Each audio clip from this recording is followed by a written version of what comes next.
সম্মানিত ভিউয়ার্স, আসসালামু আলাইকুম। আশা করছি সকলেই আল্লাহর অশেষ রহমতে ভালো আছেন। আমরাও ভালো আছি আলহামদুলিল্লাহ। আজকে আমি আপনাদের সাথে শেয়ার করব একটা মজাদার রান্নার রেসিপি, আমরা আর গাঠির তরকারি রেসিপি।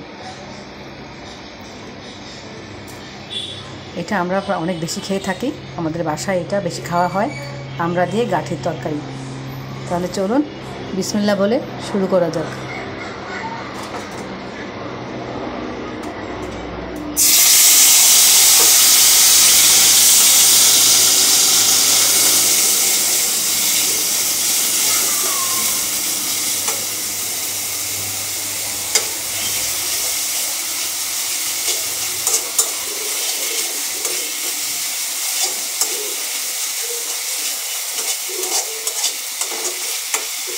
বরিশালের লোকেরাও এই তরকারিটা অনেক বেশি খায়। গরমের দিনে যখন অনেক গরম হয় তখন গরম গরম ভাত দিয়ে খেতে খুবই স্বাদ হয়। মাখা মাখা একটা তরকারি হয়, টকটক হয়, খেতে খুব ভালো লাগে।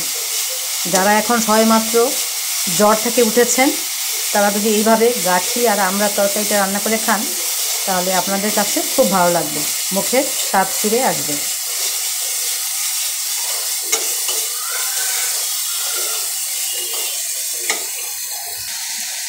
সম্মানিত ভিউয়ার্স, মাফ করবেন, মশলার পরিমাণটা আমি দেখাতে পারি না।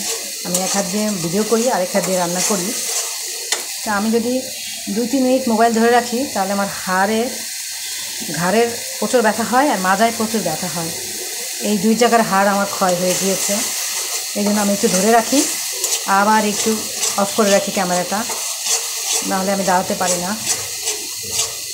1 চামচ করে দিবেন, ছোট্ট চামচ, একদম ছোট, 4 চামচের ছোটো চামচ করে দেবেন হলুদ আর 1 চামচ মরিচ। 4 চামচের 3 ভাগের 1 ভাগ দিলেও হবে মরিচ আর হলুদ, আর সামান্য পরিমাণ জিরা গুঁড়া, ভাজাটাই আমি দিয়ে দিই। আমি বেশিক্ষণ মোবাইল হাতে ধরে রাখলে আমার প্রচণ্ড পরিমাণে পিঠে ব্যথা হয়, এই জন্য আমি অনেক কিছু অফ ক্যামেরায় কাজ করি। এবার আমি দিয়ে দেব কচুর গাঠিটা।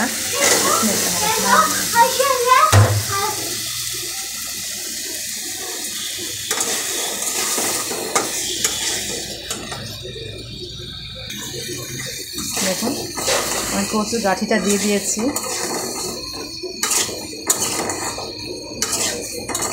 একটু আস্তে আস্তে দিয়েছি, বড় বড় করে। ভালো করে এটা কষিয়ে নিব যেন কষানোর মধ্যেই গাঠিটা অনেকটা সেদ্ধ হয়ে যায়, এইভাবে করে কষিয়ে নিব।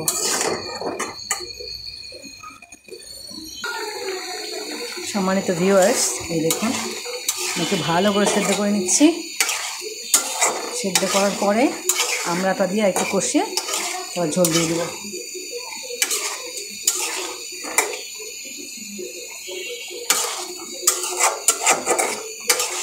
একটু ঝাল হবে, টক হবে, খুব ভালো লাগবে খেতে।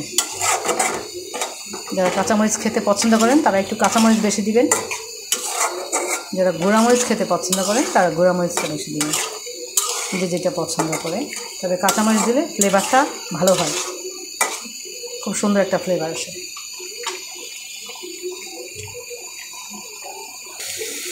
সম্মানিত ভিউয়ার্স, এই দেখুন আমার গাঠিটা সুন্দর সেদ্ধ হয়ে গিয়েছে। এবার একটু আমড়াটা দিয়ে একটু কষিয়ে ঝোল দেব।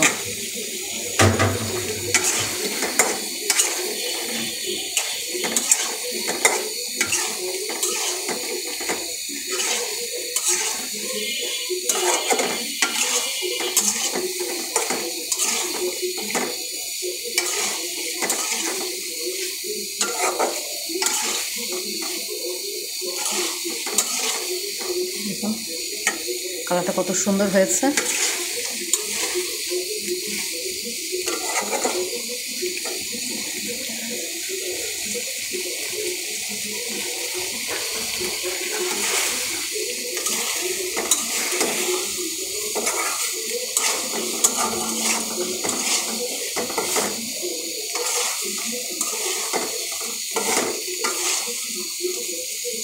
দেখুন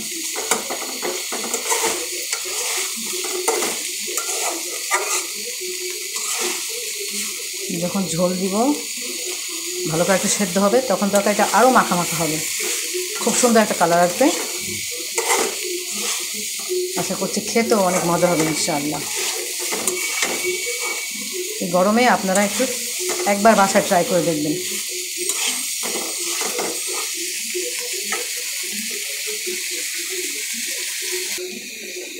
সম্মানিত ভিউয়ার্স, দেখুন আমরাটা একটু কষে নিয়েছি, এবার ঝোল দিয়ে দিব। বিসমিল্লাহির রহমানির রহিম।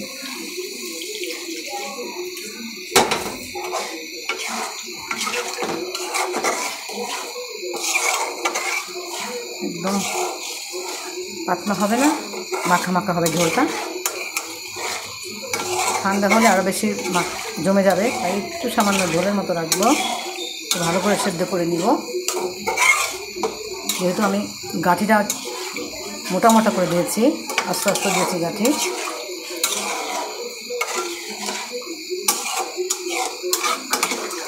আমরাটাও যেন একদম গলে না যায়, যেন শুধু ভাতের সাথে মাখিয়ে মাখিয়ে খাওয়া যায়।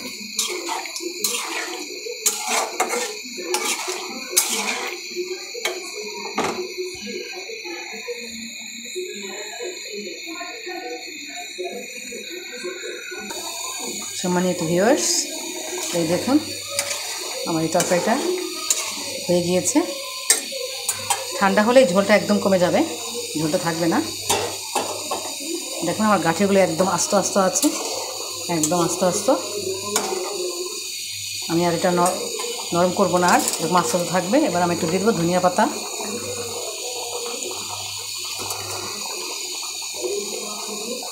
খুবই টেস্টি একটা খাবার, আমড়া গাঁঠির তরকারি। গরমের দিনে আমরা এটা প্রচুর খাই, বাচ্চারাও প্রচুর পছন্দ করে, আমার সাহেবও প্রচুর পছন্দ করে, সবাই।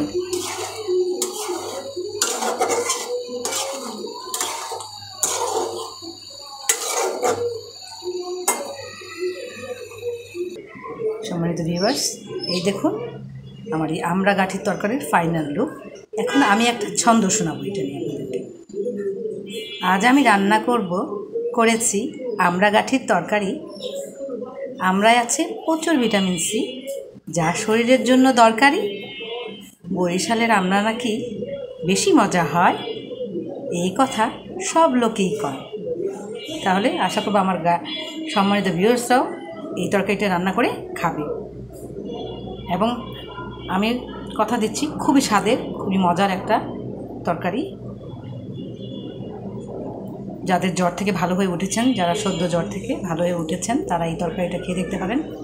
মুখে প্রচুর রুচি হবে, খেতে ভালো লাগবে। আর যদি আমার এই তরকারিটা বা এই রান্নার কোনো অংশ আপনাদের ভালো লাগে, প্লিজ দয়া করে আমার এই ভিডিওটাতে লাইক করবেন, বেশি লাইক করবেন, শেয়ার করবেন, সাবস্ক্রাইব করবেন। তাহলে আজকে এই পর্যন্তই। আল্লাহ হাফেজ।